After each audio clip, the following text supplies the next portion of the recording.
What happens when you try to improve upon perfection designed by a god? The answer lies buried in the darkest vaults of the Imperium, sealed behind locks that bear the Inquisitorial Rosette, hidden from all but the highest echelons of humanity's crumbling empire. It's a story written in gene code and madness, in flesh that refuses to obey the laws of nature, in space marines who became something far worse than their enemies. They called it the 21st Founding. History would remember it by another name, the Cursed Founding. 10,000 years ago, the Emperor of Mankind walked among his people. He was a being of such immeasurable power and vision that he reshaped humanity's very genetic destiny. From his own divine template, he created the Primaris 20 demigod sons, each a perfect synthesis of warfare, leadership, and purpose. And from them, he forged the Space Marines, the Adeptus Astartes, humanity's angels of death. Their gene seed was his gift, carefully balanced, each strand of genetic material, a masterpiece of bioengineering that had taken the master of mankind millennia to perfect. But the Emperor has not walked among his people for 10,000 years. Now he sits entombed upon the golden throne, a corpse god sustained by the sacrifice of 1,000 souls each day, able only to maintain the Astronomicon that guides ships through the hellspace of the warp. In his silence, others have presumed to continue his work. The 36th millennium was a time of particular darkness, even by the grim standards of the Imperium. The age of apostasy had recently ended, leaving the realm of man fractured and bleeding. Entire sectors had burned. Faith had turned to fanaticism and back again, leaving scars that would never heal. The Imperium desperately needed defenders, warriors who could stand against the rising tide of Xeno's horrors, chaos incursions, and heretic uprisings. They needed Space Marines. They needed a new founding. But this time, someone decided that simply creating more Astartes wasn't enough. This time, they would attempt something that had never been done before. They would try to improve the Emperor's design. Imagine the hubris. Imagine standing before the genetic legacy of a being who had united all of humanity, who had conquered the galaxy, who had achieved immortality and near omniscience, and thinking, I can make this better. The Adeptus Mechanicus, the tech priests of Mars, had been studying the gene seed for millennia. They understood its mechanisms, cataloged its quirks, documented every mutation and divergence across the 1,000 chapters that existed. They knew which bloodlines bred warriors resistant to poison, which produced Marines with unique organs that functioned beyond normal parameters, which showed remarkable resilience against the corrupting touch of the warp. And in their binary hearts, in the cold logic of their augmented minds, they believed they could isolate these traits, enhance them, combine them, and create something superior. The records of what exactly they attempted remain fragmentary, deliberately obscured by those who survived to chronicle the aftermath. But fragments exist, whispered in the deepest archives. They tried to purge the genetic flaws that had plagued certain bloodlines since the Horus Heresy. They sought to strengthen resistances, to create Marines who could fight longer, harder, with fewer weaknesses. Some speak of attempts to reverse the degradation of certain Primaris gene seed, to restore what had been lost over 10 millennia of replication and warfare. They called it the 21st Founding, and it was authorized at the highest levels of the Imperium. The Inquisition knew, the High Lords knew. Resources were diverted, entire forge worlds dedicated their production to the effort. Chapters were created in secret, their gene seed subjected to modifications that pushed the boundaries of what even the Mechanicus understood. This wasn't the careful, reverent process that normally governed the creation of new Space Marine chapters. This was experimentation on a massive scale, conducted in the shadows, hidden from the very warriors who would bear its consequences. The first generation seemed perfect. Reports from the early decades of the founding spoke of remarkable Marines, warriors who exceeded all expectations. Chapters were deployed to war zones across the Imperium, and they fought with distinction. The tech priests celebrated their success. They had done it. They had improved upon the Emperor's legacy. But gene seed is not simply genetic code. It's something more, something that the Mechanicus, for all their knowledge, never truly understood. The Emperor's touch was upon it, a spark of the divine that transcended mere biology.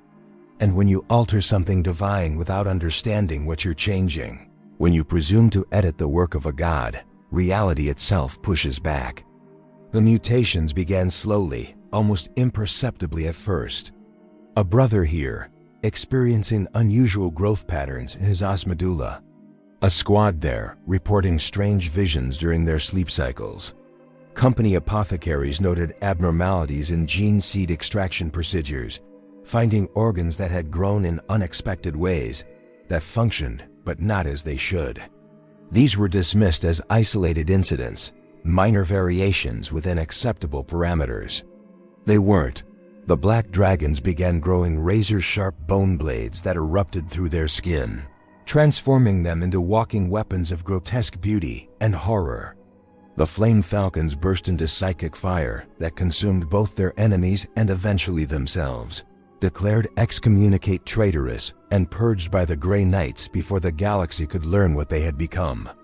The Lamenters inherited a curse so profound that bad luck itself seemed woven into their genetic code, dooming them to catastrophe after catastrophe, their entire history one long tragedy written in the blood of heroes. But these were the lucky ones. These chapters survived, at least in some form, at least for a while. Others were not so fortunate. Entire chapters vanished from Imperial records, their names expunged, their fortresses abandoned or destroyed, their Marines hunted down and eliminated by their own brothers. Some mutations were so hideous, so incompatible with life or sanity, that the Imperium had no choice but to erase them from existence. Imagine being a young Marine, proud of your chapter, believing yourself to be the Emperor's finest, only to watch your body betray you, to feel your flesh rebel against your will, to transform into something that makes your battle brothers look at you with pity and horror before they pull the trigger. The Mechanicus tried to fix it. They studied the afflicted chapters, performed autopsies on those who died, attempted to isolate what had gone wrong. But gene seed doesn't work like machine code, where you can simply identify a corrupted line and delete it. Every attempt to correct the mutations seemed to create new problems, cascade failures that propagated through genetic lines in ways that defied prediction. The more they tried to fix their mistake, the worse it became. And then the Inquisition began to ask questions. Uncomfortable questions about who had authorized this, about what exactly had been done to the Emperor's sacred genetic legacy, about how many abominations had been unleashed upon an unsuspecting Imperium in the name of progress. The answers, when they came, satisfied no one. The truth was sealed away, buried under inquisitorial mandate, forbidden to all but those with the highest clearance. The cursed founding became a whisper, a cautionary tale, a reminder of humanity's fatal flaw, the belief that they could transcend their limitations through will and ingenuity alone. But here's what keeps the Inquisitors awake in their fortified chambers. What makes the apothecaries of the Adeptus Astartes check and recheck their gene seed stocks with trembling hands? The 21st founding happened over 5,000 years ago, and some of those chapters still exist. Some of those Marines, or their successors, bearing the same twisted gene seed, still fight in the Emperor's name. The mutations haven't stopped. If anything, they're getting worse, evolving in ways that suggest something more than simple genetic drift. And nobody knows which chapters were part of the cursed founding. The records were sealed, the evidence destroyed. Some chapters that suffer mutations might be from the 21st, or they might be from earlier foundings, their gene seed degrading naturally over time. There's no way to know. No way to be certain which warriors fighting beside you carry the curse in their blood, waiting to manifest. But perhaps the most terrifying question isn't about which chapters were cursed. Perhaps it's about what the Mechanicus actually did to the gene seed. Because despite the catastrophic failures, despite the mutations and the madness and the chapters that had to be purged from existence, they never truly stopped experimenting. The sealed archives on Mars tell a different story than the one the Imperium once told. In the deepest sublevels of the Olympus Mons forge complexes, where even the highest-ranking tech priests rarely venture, there are laboratories that have operated continuously for 5,000 years. The same laboratories where the cursed founding was conceived. They were never shut down. The experiments never truly ended. Because here's what the Inquisition discovered.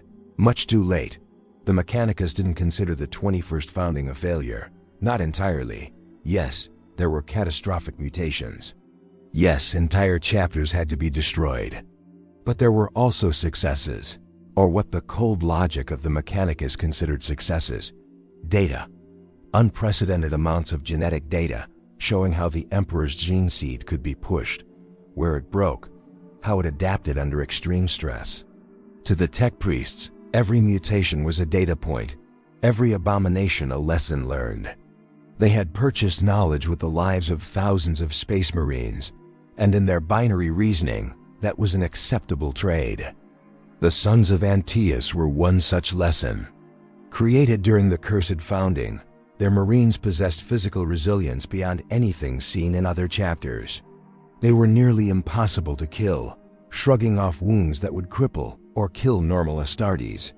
Bolter rounds that should have punched through ceramite and flesh simply lodged in their hyper-dense muscle tissue. They fought on through injuries that would have triggered a Susan membrane coma in other marines. On paper, they were exactly what the Imperium needed. Unkillable defenders, warriors who could hold the line against any odds. But their gene seed was unstable in ways that took decades to manifest. Their bodies continued to grow, to mutate, becoming increasingly massive and dense, until some could barely fit into their power armor. Worse, there were rumors, never confirmed, but persistent enough to warrant inquisitorial attention, that their resilience came from something fundamentally wrong with their genetic structure. Something that made their flesh resistant to damage in the same way that the corrupted servants of Nurgle were resistant, through an unnatural toughness that shouldn't exist in baseline reality. The chapter still serves. They fought in countless campaigns, shed blood on 1,000 worlds. But they are watched, always watched, by agents who carry very specific weapons, designed to kill targets that conventional arms cannot stop. Just in case. Then there were the Firehawks, before they vanished into the warp and became the Legion of the Damned. Those burning specters that appear from nowhere to aid the Imperium in its darkest hours. They were simply another chapter. But records from before their disappearance, records that few have clearance to access, suggest they may have been part of the cursed founding. Some of their Marines reported feeling constantly hot, as if their very blood was burning. Others claimed to see things in the flames of their Prometheum weapons, visions of futures that had not yet come to pass. When their entire chapter vanished during a warp jump, the Inquisition quietly sealed the investigation. The official story speaks of a tragic accident. The truth, if there is truth to be found, remains locked behind seals that bear the personal sigil of multiple Lord Inquisitors. But it's the smaller stories, the ones never recorded in official histories, that paint the real picture of the cursed founding's cost. Imagine being an apothecary in one of the afflicted chapters, charged with monitoring your brother's health, with extracting and preserving the gene seed that will create the next generation. You begin to notice changes. A brother's third lung developing additional lobes that serve no purpose. Another's Becher's gland producing an acid so corrosive it's eating through his own jaw. A neophyte whose black carapace is growing inward instead of outward, slowly crushing his organs beneath bony plates that his body cannot stop producing. You report these findings to your chapter master, who reports them to the apothecarium, who reports them to the Mechanicus representatives assigned to your chapter. And you wait for answers, for solutions, for the cure that must surely exist because this is the Emperor's gene seed, blessed and perfect, and these mutations cannot be allowed to continue. But the answers never come. Instead, you receive orders. Continue monitoring. Document all changes. Extract gene seed from those who die, preserve it, send it to Mars for analysis. Your brothers are experiments now, and you are the one taking notes as they suffer. Some chapters made terrible choices when faced with this reality. The Death of Hope, never an official name but one that appears in fragmentary reports from the Ultima Segmentum, was a chapter that chose to end itself rather than continue. When their mutations reached a point where they could no longer recognize themselves as the Emperor's angels, when they looked at each other and saw only monsters wearing the armor of heroes, they assembled their entire chapter in their fortress monastery. They sent their serfs away, sealed the gates, and activated every weapon in their arsenal simultaneously. The resulting explosion was visible from orbit. When Imperial investigators arrived months later, they found only fused slag and melted ceramite. Not a single gene seed sample remained to be recovered. The chapter had erased itself from existence so thoroughly that even its name was lost, referred to now only by the final astropathic message they sent: "Hope is dead. We follow." That message haunts the Inquisition to this day. How many other chapters chose the same fate? How many fortress monasteries throughout the Imperium are actually tombs, their inhabitants having made the same terrible calculation, deciding that death with honor was preferable to life as abominations? The records simply list them as lost to warp storms, or destroyed by Xeno's assault, or fate unknown. Clean, simple explanations that require no further investigation. The Minotaurs present a different kind of horror. Brutal and efficient, they have served the High Lords of Terra directly for millennia, acting as enforcers when other chapters need to be brought to heel. Their gene seed origins are officially listed as derived from an unknown Primarch, but their tactics, their ruthless efficiency, their complete lack of concern for civilian casualties, all suggest something darker. Some Inquisitors whisper that they were an intentional creation of the cursed founding, Marines designed without the mental limiters that prevent other Astartes from turning on their own. Weapons pointed at other weapons, Marines created specifically to kill Marines. If true, it means the architects of the 21st founding knew from the beginning that they might need a solution for their own mistakes. They built in a failsafe. They created executioners, and the Minotaurs do execute. With cold precision and overwhelming force, they have destroyed chapter keeps, purged battle brothers who showed signs of mutation or corruption, and eliminated evidence of failures that the Imperium cannot afford to acknowledge. They are the wolves set to guard the flock, but also to cull it when necessary. Every Space Marine chapter knows the Minotaurs exist. Most pray they never have reason to encounter them. But here's what troubles the deepest thinkers within the Inquisition, the ones who spend decades studying a single mystery. The mutations from the cursed founding don't follow predictable patterns. They should. Genetic drift, even accelerated genetic drift caused by flawed manipulation, should be somewhat consistent. A flaw introduced into the gene seed should manifest in similar ways across different Marines who share that gene seed. But it doesn't. The Black Dragon's bone blades manifest differently in each battle brother. Some grow them from their forearms, others from their skulls, still others from their spines. There's no consistency, no clear genetic pathway that explains why one brother's mutation is controllable, while another's is so aggressive it kills him during his transformation. It's as if the gene seed is making choices, as if it's adapting not just to survive, but to experiment on itself, trying different configurations, testing different mutations to see what works. That shouldn't be possible. Gene seed is biological material, incredibly sophisticated, but still bound by the laws of genetics and evolution.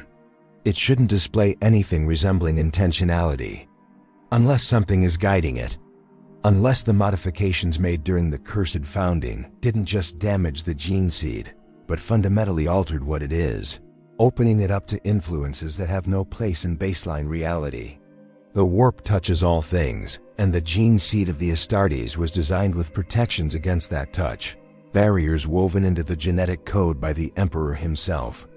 What if those barriers were weakened during the 21st founding? What if, in their arrogance, the Mechanicus created a vulnerability where none should exist? There's a story, likely apocryphal but persistent enough to have been investigated multiple times, about an apothecary of the Flame Falcons who survived his chapter's purging. He fled into the underhive of some forgotten world, lived there for years among the refuse and the damned. The Grey Knights eventually found him, as they find everything they hunt. Before they executed him, he spoke of dreams. Dreams that all the Flame Falcons shared in their final days. Dreams of standing before a throne of fire, of a being who was both the Emperor and not the Emperor, who promised them purpose and power if they would only surrender to the flames consuming them. He claimed the gene seed itself was dreaming, that it had become a conduit for something that wanted to be born. The Grey Knight who recorded his testimony added a single line of commentary at the end of the report. The subject believed he was still loyal to the Emperor, even as he described his dreams. This is perhaps the most troubling aspect of the cursed founding. They do not believe themselves corrupted, and that's the nightmare that keeps those who know the truth awake during the endless darkness between stars. What if the Marines of the cursed founding aren't wrong? What if their mutations aren't corruption, but evolution? The gene seed trying to adapt to a galaxy that has become infinitely more hostile since the Emperor walked among his people? What if, in their own twisted way, these aberrations are actually the future of the Adeptus Astartes, and the Imperium is destroying its own salvation because it cannot accept change? The Ordo Hereticus has executed people for asking these questions. The very act of considering that the cursed founding might be anything other than a complete disaster is itself borderline heresy. But the questions persist, whispered in the darkest corners of the Inquisition, debated by tech priests who know they risk everything by even acknowledging the possibility. Because 5,000 years after the 21st founding, something new has begun to happen. Chapters that were never part of the cursed founding, chapters with pure and verified gene seed lineages, have begun to show mutations. Not many, not often, but enough to establish a pattern. As if whatever was unleashed during the 21st founding has begun to spread, carried through the generations not by contaminated gene seed, but by something more insidious, something that moves through the very network that connects all Space Marines to their Primarchs, and through them to the Emperor himself. The Astral Claws discovered it first, though they would not live long enough to share what they learned. Before their fall, before the Bat of War tore them apart and transformed their chapter master into the Red Corsair, they were investigating anomalies in their own gene seed. Anomalies that made no sense given their lineage. The records from their apothecarium, recovered after their fortress world fell, contained references to something they called the resonance, a phenomenon where individual Marines would experience sensations, visions, even physical changes that seemed to echo from somewhere distant. One brother would feel phantom pain in his left arm. 3 systems away, another Marine from a completely different chapter would report the same sensation. Hours later, both would develop the same bone growth in the same location.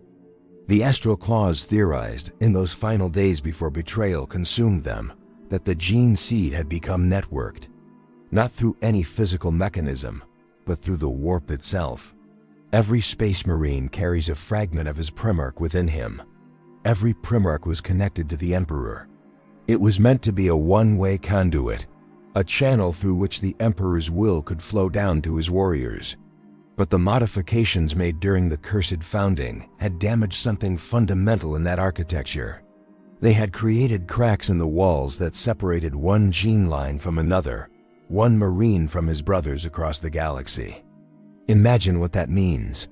Imagine being a blood angel, feeling the black rage descend as it has for 10,000 years. Only now you also feel echoes of the Black Dragon's bone growth, the Lamenter's crushing despair, the burning sensation that consumed the Flame Falcons.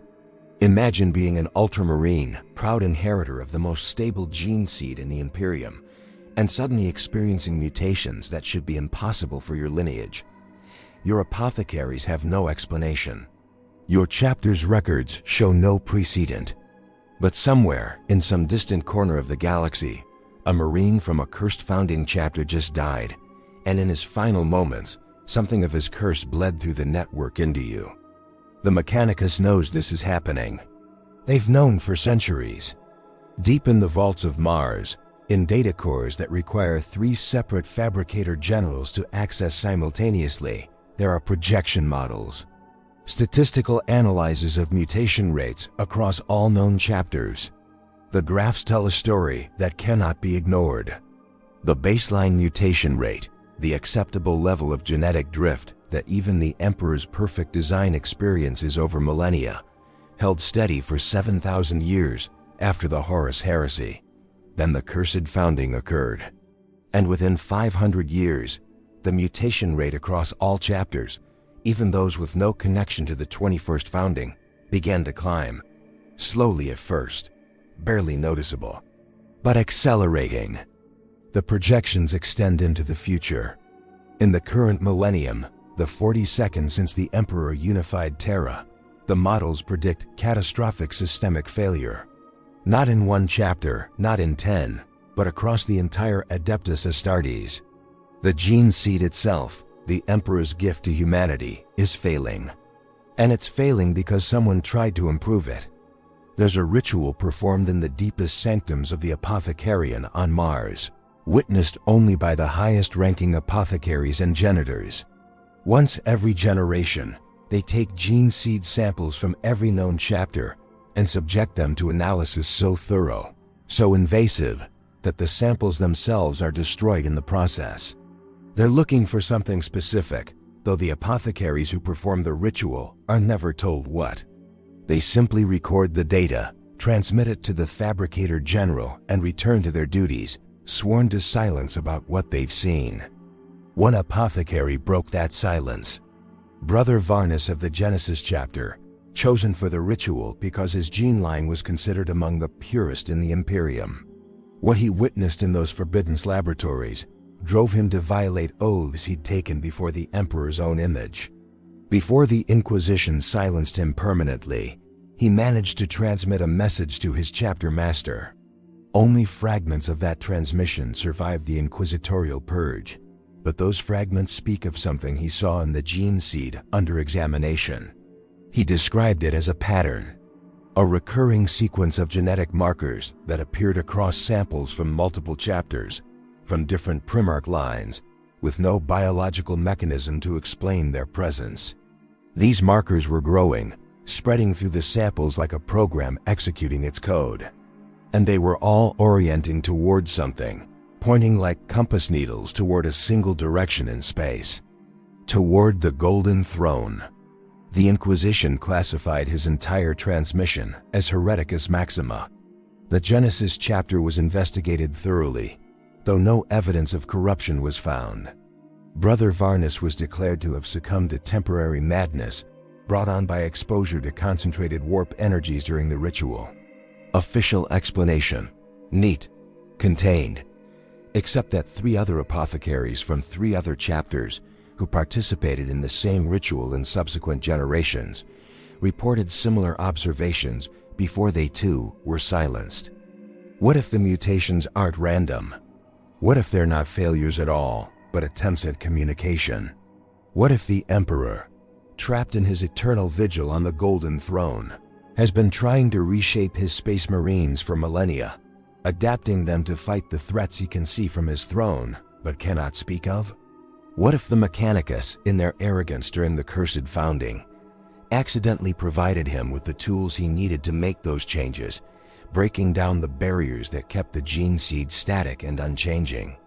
It's a theory that would get you executed just for thinking it too loudly, but it explains so much.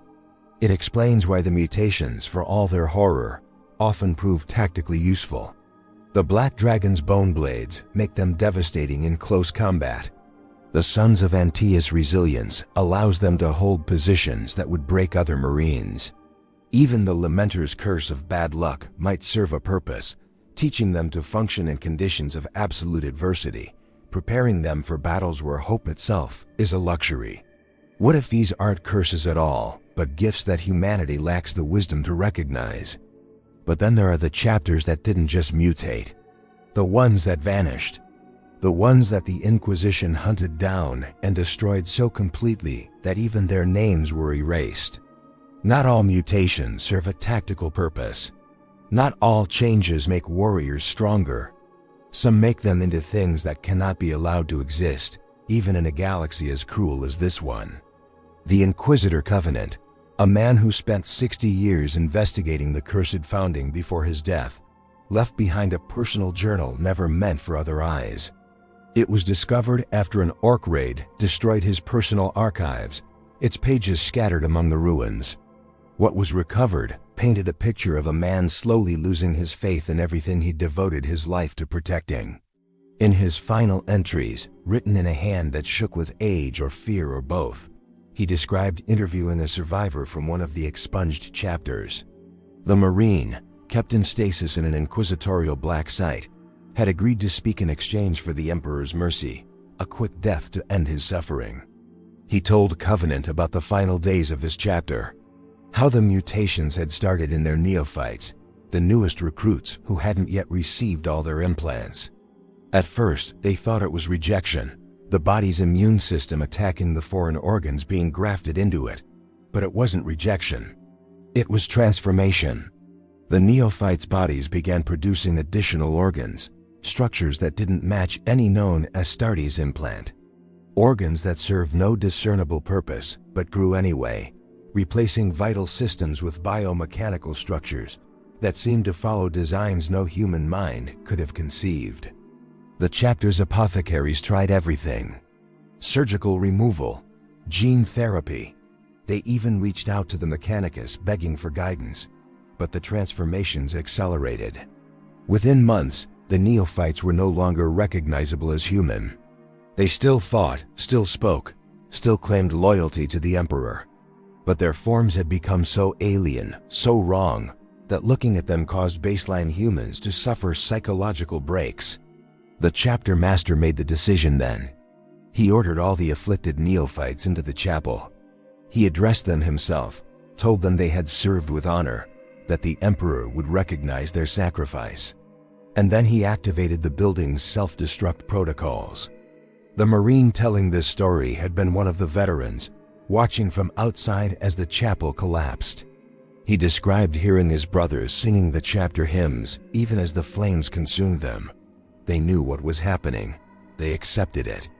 They went to their deaths praising the Emperor's name, because even transformed into monsters, they remained his loyal servants.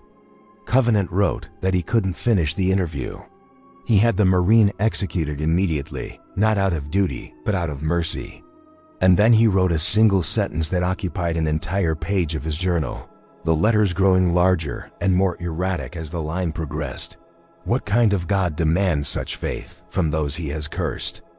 The question was never answered. Covenant died 3 weeks later, officially of natural causes. His investigation was sealed. His archives were scattered. But his question remains, echoing through the halls of the Inquisition, asked in whispers by those who know too much and cannot unknow it. Because here's the truth that nobody wants to confront. The cursed founding proved that the Emperor's design could be altered. For good or ill, for purpose or accident, it demonstrated that the gene seed was not the immutable legacy everyone believed it to be. It could be changed. It could evolve. And once that door was opened, once that possibility entered the collective consciousness of the Imperium's leadership, it could never be closed again. The 21st founding wasn't the last attempt to modify the gene seed. It was just the first one they admitted to. In the 5,000 years since, how many others have there been? How many secret projects, authorized by desperate lords during times of crisis, attempting to recreate the successes while avoiding the failures? How many chapters exist right now, fighting in the Emperor's name, carrying gene seed that has been altered in ways they know nothing about?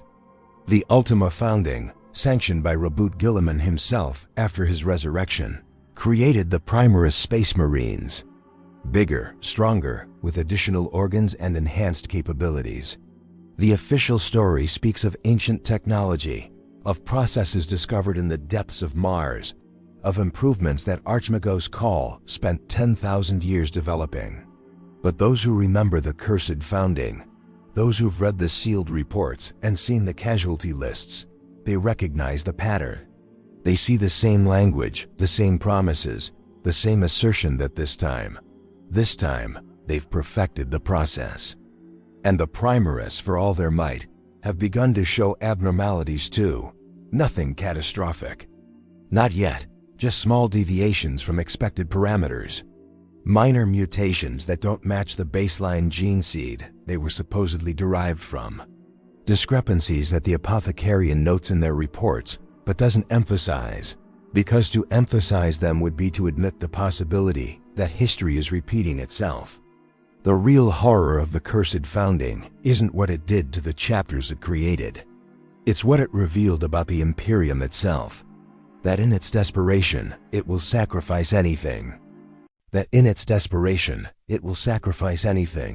Even the very foundation of what made the Space Marines possible.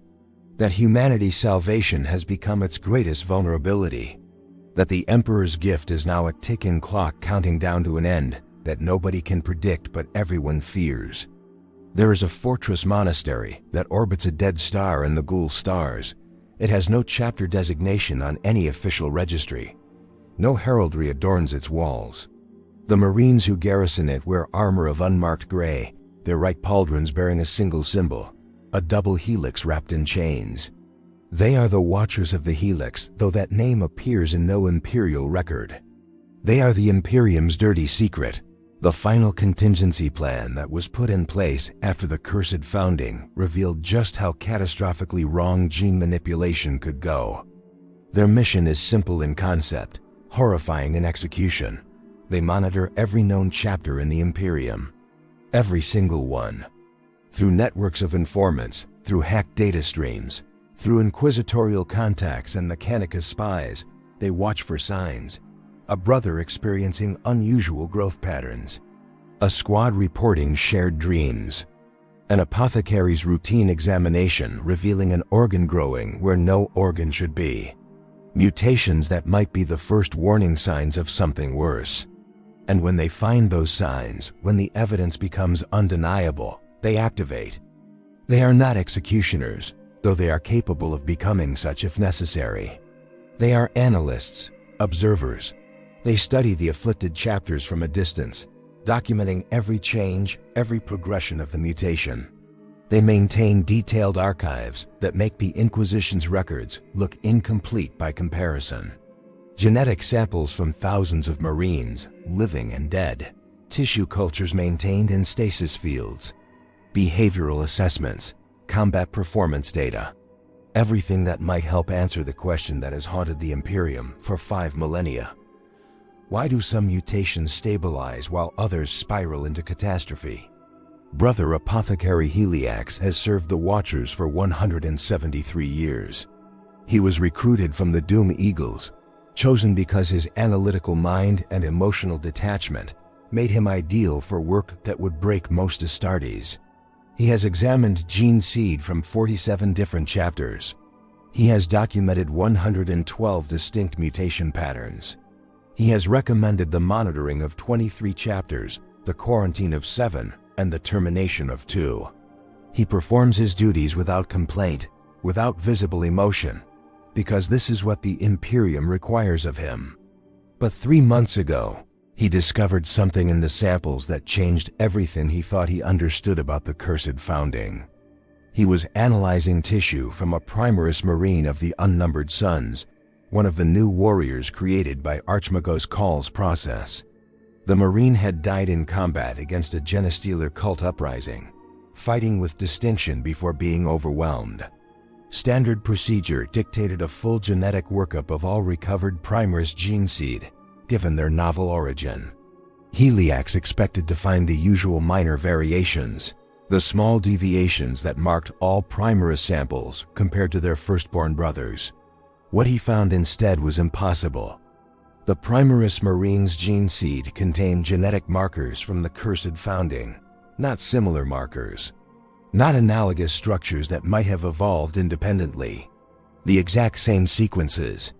Markers that Helix had seen only in samples from chapters created during the 21st founding.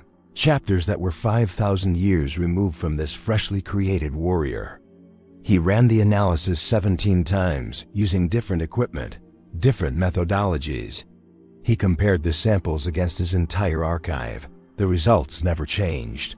Somehow, genetic material from the cursed founding had made its way into the Primaris creation process, either through contamination, which should be impossible given the security around Call's laboratories, or through something more disturbing, intentional inclusion.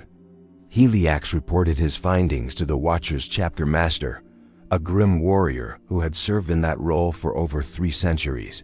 The chapter master listened in silence. Then he asked a single question: "How many Primaris samples have we analyzed?" 47, Helix replied. "Run the same analysis on all of them. I want results within the week." 6 days later, Helix delivered his report. Of the 47 Primaris samples in their archives, 39 showed the same genetic markers, nearly 90%. The markers were present across multiple gene lines, in Primaris created from different Primarch legacies, from different production facilities across the Imperium. This wasn't contamination. This was systemic. This was by design. The chapter master did something Helix had never seen in his century and a half of service. The ancient warrior, who had maintained perfect emotional control through briefings about mutations that would make baseline humans vomit in horror, who had authorized the destruction of entire chapters without visible reaction, sat down heavily in his command throne. His hands, gene-enhanced to crush ceramite, trembled slightly as he gripped the armrests. "They knew," he said quietly. "Call knew. Gilliman knew. They looked at the cursed founding, at 5,000 years of mutations and suffering and chapters destroyed, and they decided to do it again. Not despite what happened. Because of what happened, the implications spread through Helix's mind like poison. If the Primaris bore genetic material from the cursed founding, if that material had been included deliberately, then the architects of the Ultima founding had learned the wrong lesson from history. They hadn't learned to fear gene manipulation. They had learned that it was possible. That despite the catastrophic failures, despite the abominations and the purges, and the chapters that chose extinction over transformation, the modifications had produced results worth pursuing. The Sons of Antaeus Resilience, the Black Dragon's bone weapons. Whatever advantages could be gleaned from the cursed gene lines, refined and controlled and implemented in the new generation of Space Marines. But those advantages came with costs. Costs that took decades or centuries to manifest. And now those costs were being paid forward, invested in warriors who were being deployed across the entire Imperium, who would serve as the foundation for the next 10,000 years of humanity's defense. "We need to inform the Inquisition," Helix said. The chapter master looked at him with something approaching pity. "The Inquisition already knows. How do you think Call got access to the cursed founding genetic data? It's been locked in inquisitorial vaults for 5 millennia. Someone gave them clearance. Someone authorized this." He stood, seeming to age before Helix's eyes despite the near immortality of Astartes' physiology. "We are watching a repeat of the 21st founding, but on a scale that makes the original look like a laboratory test. There are hundreds of thousands of Primaris Marines now. Entire chapters composed entirely of the new generation. And they all carry the seeds of what destroyed their predecessors." In the silence that followed, Helix found himself thinking about the Marines he had recommended for termination. Good warriors, loyal servants of the Emperor, who had done nothing wrong except carry gene seed that was failing them in ways they couldn't control. He had sent them to their deaths based on statistical projections and genetic analysis. Cold mathematics trading lives for the Imperium's security.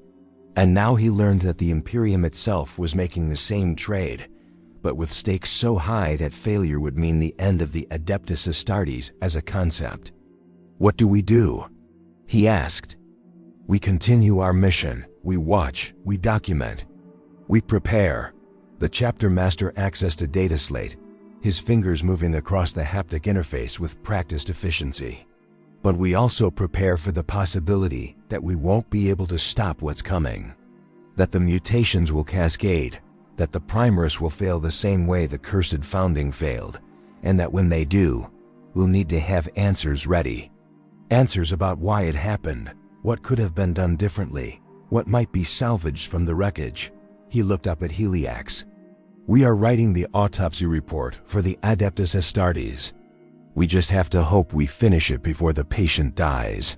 Across the Imperium, in chapter keeps and fortress monasteries on 10,000 worlds, apothecaries are conducting their daily routines, examining neophytes, monitoring the health of battle brothers, extracting and preserving gene seed from the fallen. Most of them notice nothing unusual. The changes are too subtle, too gradual. A slight variation in organ growth here, a minor deviation in hormone production there. Nothing that would trigger immediate concern. Nothing that would suggest the foundations are crumbling. But in the apothecarium of the Ultramarines, Brother Theodorus makes a notation in his log that gives him pause. One of the Primaris brothers under his care has developed a third lung with unusual tissue composition. Not dangerous. Not even particularly abnormal given the variations possible in Astartes' physiology. But the tissue structure reminds him of something.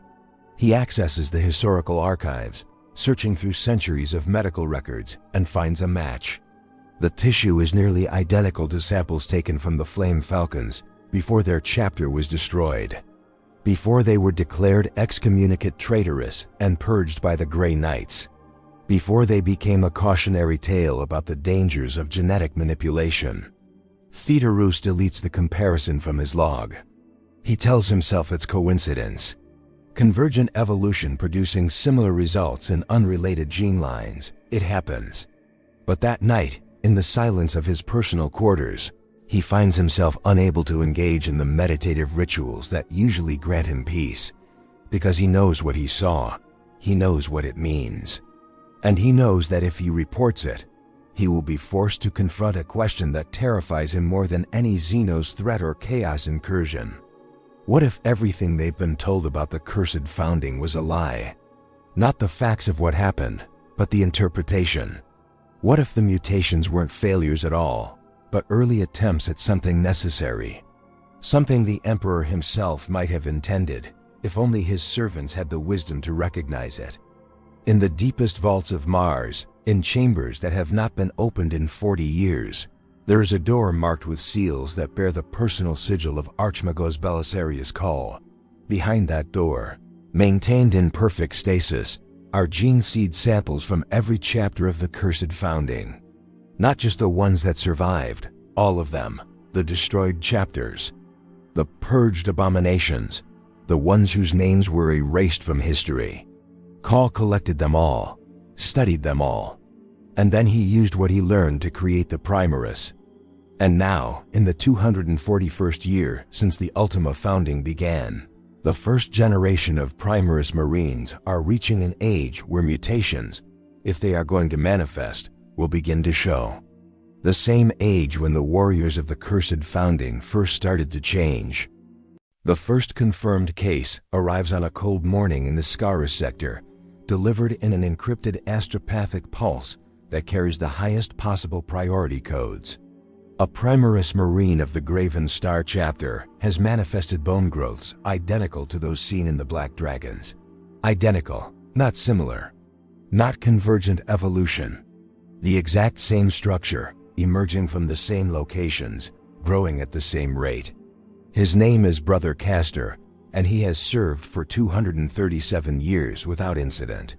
Until yesterday, when he felt his forearms begin to burn from the inside out. The report reaches the Watchers of the Helix within hours. Within a day, they have confirmation of 3 more cases. Different chapters, different gene lines, different sides of the galaxy. All Primaris. All showing mutations that match records from the cursed founding with impossible precision. By the end of the week, the number has climbed to 47. By the end of the month, hundreds. It's happening. The curse is spreading. Not slowly, not gradually, but explosively, as if some invisible threshold has been crossed, some cosmic timer finally reaching 0. Brother Helix works without sleep for 6 days straight, analyzing samples that are being shipped to the fortress monastery from across the Imperium. His enhanced physiology allows him to function, but he can feel something breaking inside him with each new case he documents. These are not faceless statistics. These are warriors, brothers. Each sample represents a space marine who is watching his body betray him, who is experiencing the same horror that destroyed entire chapters 5,000 years ago. And there's nothing Helix can do except watch, document, prepare the autopsy. On the 7th day, something changes in the data. Helix notices it first in a sample from a Primaris ultramarine. The mutation has stabilized. The abnormal growth has stopped at a specific point, forming a structure that, while unusual, is not life-threatening. More than that, it's functional. The Marine's combat effectiveness has actually increased. His armor has been modified to accommodate the changes, and he reports being able to use the new bone protrusions as weapons in close combat. Helix pulls up comparative data from the Black Dragons. The pattern is identical. The Black Dragon's mutations had also stabilized after initial growth periods. Those who survived the early stages went on to serve with distinction, their bone blades becoming weapons as reliable as any combat knife. The curse, if it was a curse, had limits. It had an endpoint. It didn't consume infinitely. It transformed and then stopped. He begins analyzing other cases with this new perspective. The Primaris experiencing sensory mutations similar to those reported in the Doom Legion. The ones developing enhanced resilience matching the Sons of Antaeus. The ones showing psychic sensitivity echoing the Exorcists. In every case where he has enough data, the pattern holds. The mutations stabilize. They reach a plateau and then maintain that state. The warriors aren't degenerating. They're adapting. Helix brings his findings to the chapter master, his hands shaking as he presents the data slates. They're not failing, he says, and his voice cracks on the words because he spent 173 years believing the opposite. The cursed founding chapters didn't fail, they succeeded. We just couldn't see it because we were too afraid to look. The chapter master studies the data in silence. Minutes pass. When he finally speaks, his voice is barely above a whisper. Show me the casualties. Show me the ones who died during the transformation.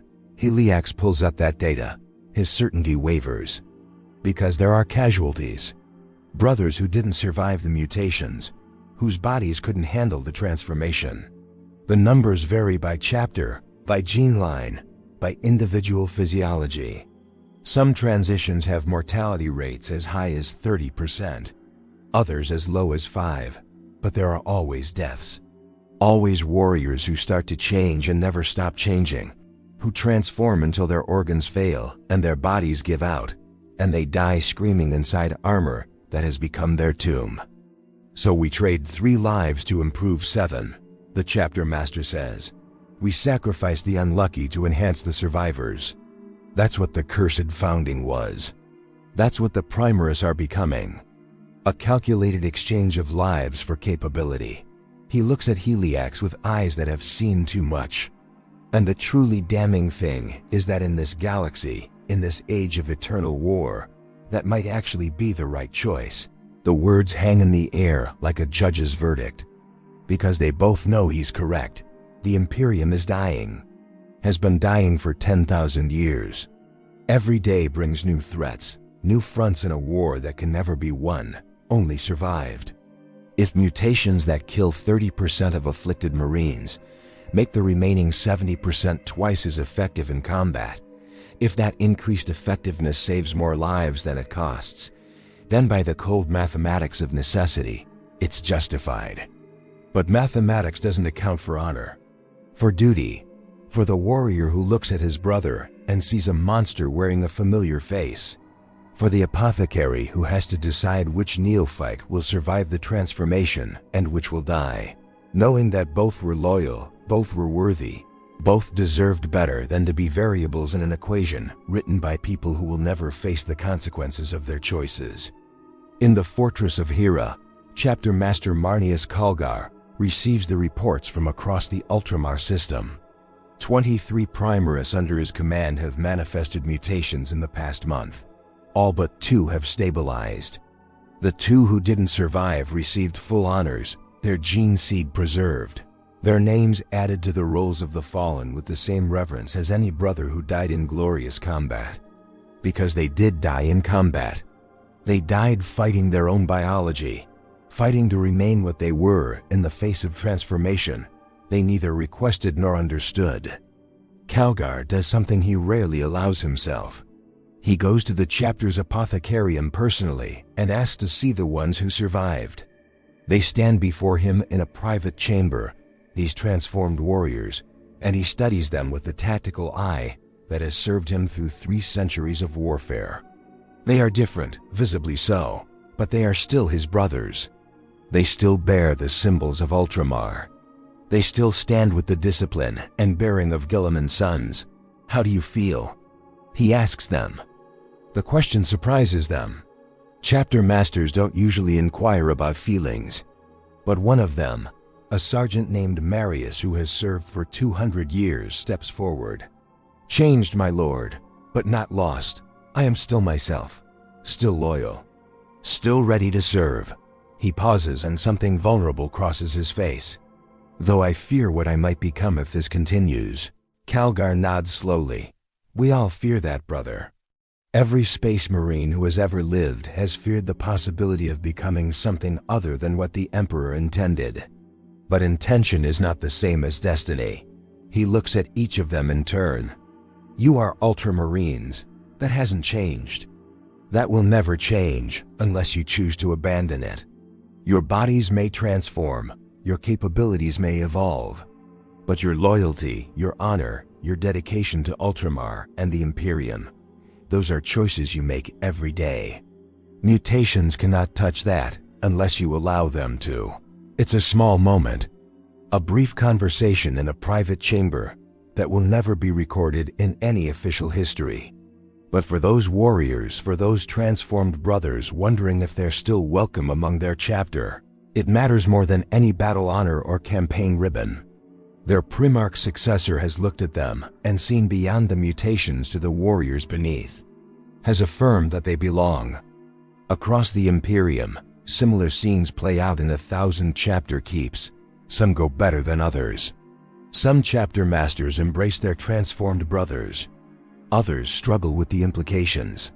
A few order immediate quarantine, unwilling to risk what might come next. And in the darkest cases, in chapters whose leadership cannot reconcile what they see with what they believe, some re-executions are carried out quietly, away from prying eyes. Warriors who survive the transformation are terminated anyway, killed not for what they've done, but for what they might become. The Inquisition begins to move. Lord Inquisitor Madrigal, one of the few people alive who has full access to the cursed founding archives, convenes an emergency conclave. 23 Inquisitors from across multiple ordos gather in secret on a dead world in the Segmentum Obscurus. The meeting lasts for 6 days. What is discussed will never be made public, but the decisions reached there will echo through the millennia. They agree on 3 points.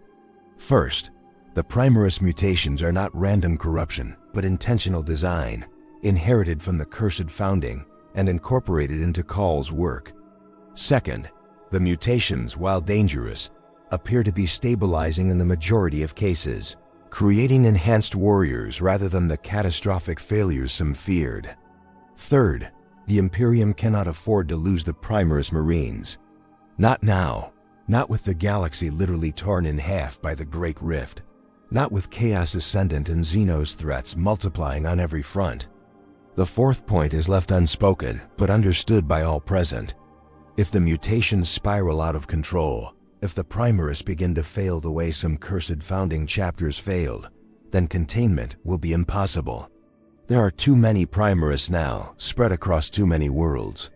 Purging them would require civil war on a scale that would destroy the Imperium as surely as any external threat.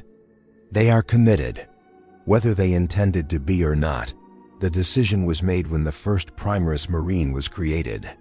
The Imperium has bet its survival on warriors carrying genetic material from the cursed founding, and now they will live or die by that choice. In his workshop on Mars, Archmagos Belisarius Call works alone in the darkness. He knew this day would come. Has been preparing for it for 10,000 years. The mutations were never a flaw to be corrected. They were a feature to be understood, controlled, directed. The Emperor's gene seed was magnificent, but it was static, fixed, unchanging. And in a galaxy that evolves ever more terrible threats, the unchanging eventually become extinct.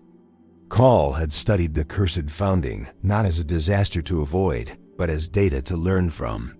He had identified which modifications produced useful mutations and which created dead ends.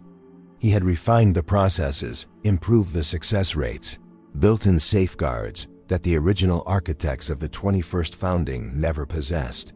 His Primaris would transform, yes, but they would transform in controlled ways, in directions that enhanced their capabilities rather than destroying them. At least that was the theory. And for 10,000 years, he had believed his calculations were correct. But now, watching the mutation rates climb across the Imperium, seeing patterns emerge that his projections hadn't fully anticipated, Call experiences something he thought his augmented mind had long ago transcended. He feels doubt. He feels fear, not for himself, but for the warriors who carry the consequences of his ambition in their very cells. He accesses a hidden file, one that even the Fabricator General doesn't know exists. Inside are contingency protocols, plans for scenarios ranging from controlled mutation to catastrophic cascade failure, instructions for what to do if the Primaris follow the same path as the Flame Falcons, the death of hope, the nameless chapters that chose extinction over transformation. One protocol stands out. Protocol Omega, the complete cessation of all Primaris creation, the quarantine of all existing Primaris Marines, the return to firstborn-only chapter composition. It would set the Imperium's military capabilities back by centuries. It would waste 10,000 years of his work. It would be an admission that he had failed, that he had repeated the mistakes of the cursed founding on an unthinkable scale. His hand hovers over the activation command, one transmission, and he could end this before it truly begins. Minimize the damage. Protect what remains. He doesn't activate it, not yet, because the data still suggests his calculations were correct. The mutations are stabilizing. The Primaris are adapting. The curse is becoming something else entirely.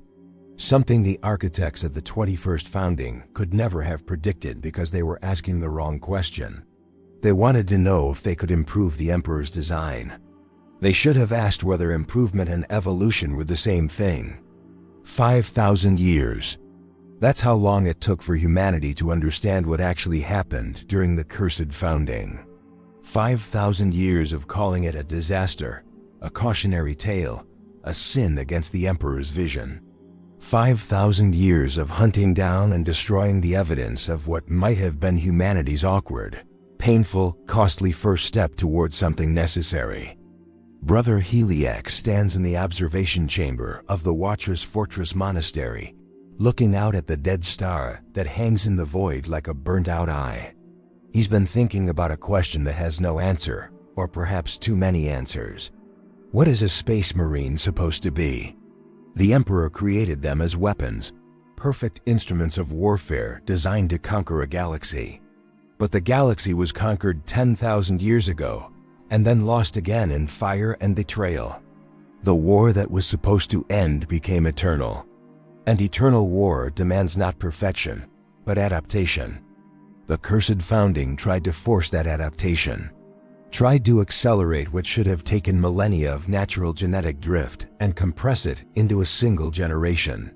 The cost was catastrophic because change always has a cost, especially change imposed from above by minds that believed they understood forces beyond their comprehension.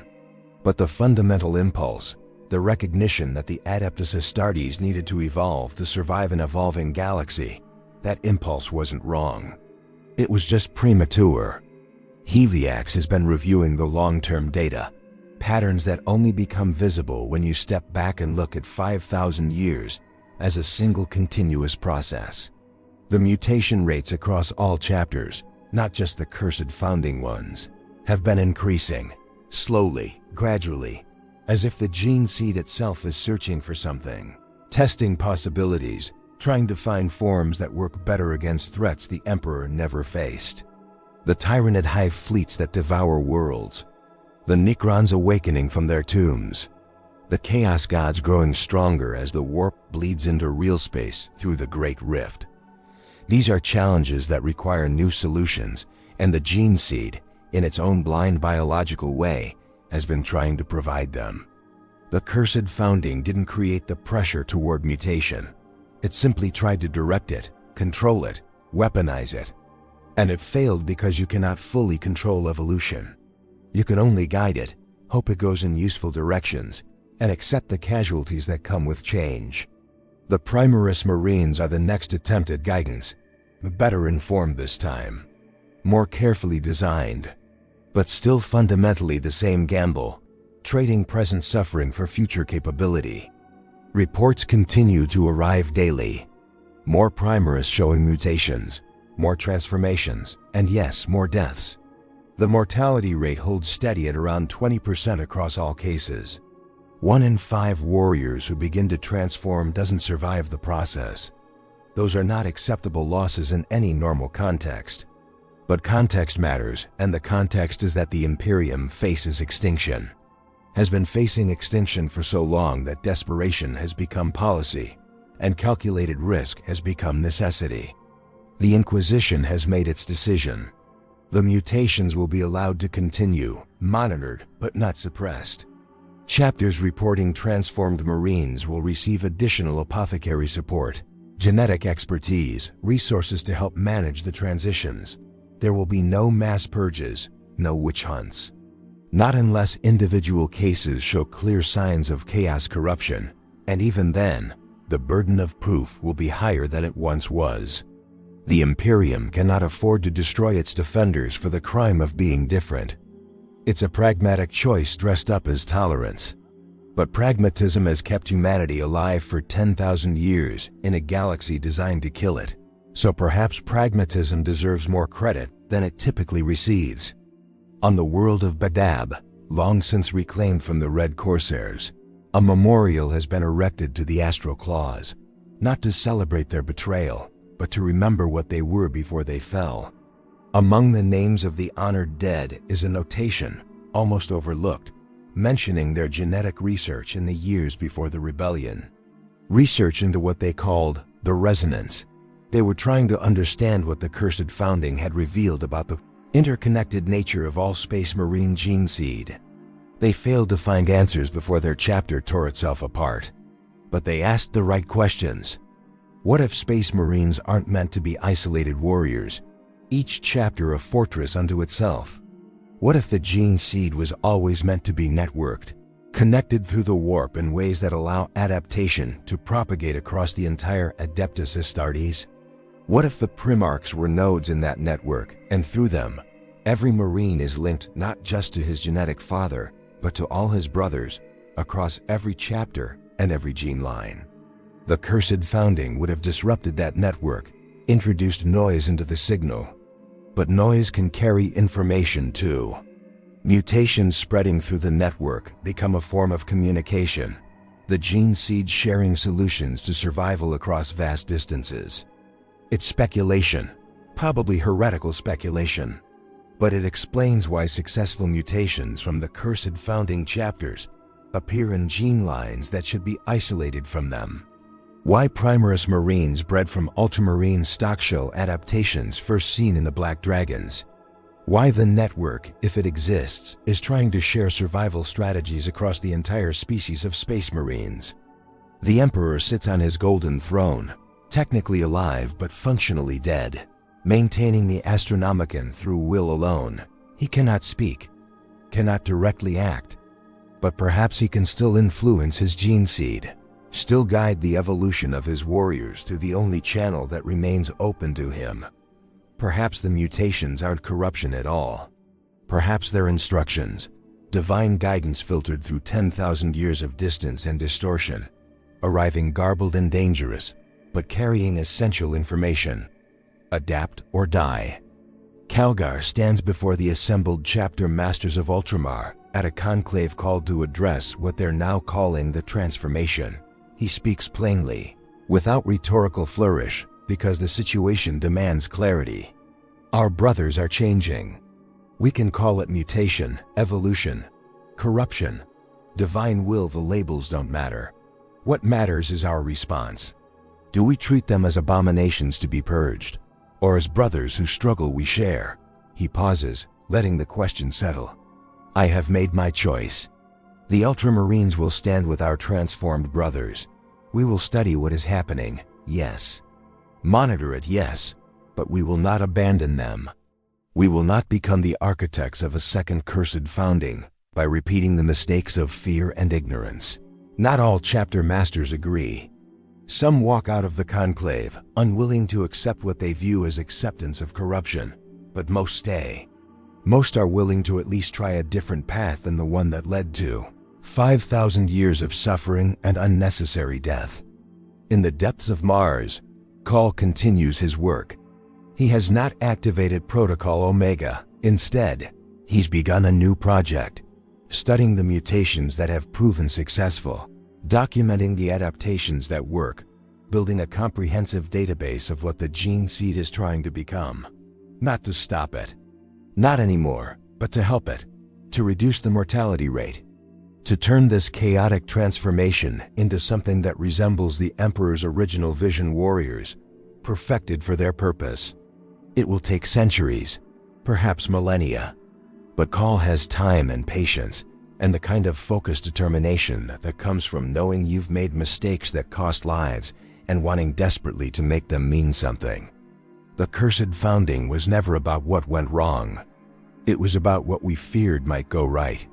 About the terror of change, of watching something you believed was perfect reveal itself to be provisional, temporary, a step on a longer journey rather than a destination. The Space Marines were humanity's ultimate warriors, and we wanted them to stay exactly as they were because change implies imperfection, and imperfection implies that maybe the Emperor got something wrong. And that thought is too dangerous to entertain in an Imperium built on faith in his absolute wisdom. But what if the Emperor's wisdom was never about creating something unchanging? What if it was about creating something that could change, that could adapt, that could survive not just the galaxy as it was, but the galaxy as it would become? What if the cursed founding, with all its horror and suffering and catastrophic failures, was always going to happen because it needed to happen? Because evolution requires risk, and risk means casualties, and sometimes the only way forward is through trials that break some so that others can be stronger. There's a young Primaris Marine named Castor, the first confirmed case of bone blade mutation, who has become something of a symbol for the transformed brothers. He doesn't hide his mutations, doesn't pretend they don't exist. He's modified his armor to accommodate the blades that grow from his forearms, and he's learned to use them in combat with devastating effectiveness. When asked how he feels about what's happened to him, he gives an answer that spreads through the chapters like a prayer. I am more than I was, different from what I was supposed to be. But I am still me, still loyal, still his son. Perhaps that's the only answer that matters. Not whether the mutations are good or bad, curse or blessing, but whether the warriors who bear them remain true to their purpose. Whether they can adapt to being different and still remember who they serve. The 21st founding happened 5,000 years ago, but in a very real sense, it never ended. It's still happening, still unfolding, still writing its conclusion in the bodies of warriors across the Imperium. Maybe it will be remembered as humanity's greatest mistake. Or maybe, centuries from now, it will be understood as the moment when the Adeptus Astartes stopped trying to be what they were and started becoming what they needed to be. In a galaxy where everything is dying slowly, where entropy and chaos gnaw at the edges of reality itself, maybe the only real curse is stagnation. Maybe the only real sin is refusing to change when change is the only path to survival.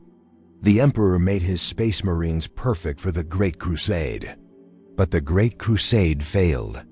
And what comes next requires different perfection, new forms, warriors whose bodies can adapt as quickly as the threats they face evolve. So what went wrong with the 21st founding? Perhaps nothing, and perhaps everything. Perhaps the question itself is wrong, because right and wrong are luxuries for times of peace, and there is no peace. There is only war. And war demands whatever works, whatever survives, whatever can stand one more day against the dark. The mutations continue, the transformations spread. And across the Imperium, in fortress monasteries on 1,000 worlds, apothecaries watch their brothers change and wonder not what they're becoming, but whether they'll recognize themselves when the transformation is complete. Whether there's still room for humanity in bodies designed to transcend it. Whether loyalty to the Emperor means staying exactly as he made you, or having the courage to become what he knew you might need to be. These are the questions that will define the next age of the Imperium. Questions without easy answers. Questions that will be answered not in council chambers or laboratories, but in the hearts of warriors watching their own flesh rebel and choosing, moment by moment, whether to remain who they were or embrace what they're becoming. The cursed founding taught humanity one terrible, essential lesson. Perfection is not the same as completion. And perhaps the most human thing we can do, even in bodies far beyond human, is to keep reaching for something better while accepting the cost of that reach. To curse the darkness while still searching for light. To call it a curse while hoping it might be a blessing we're not yet wise enough to recognize.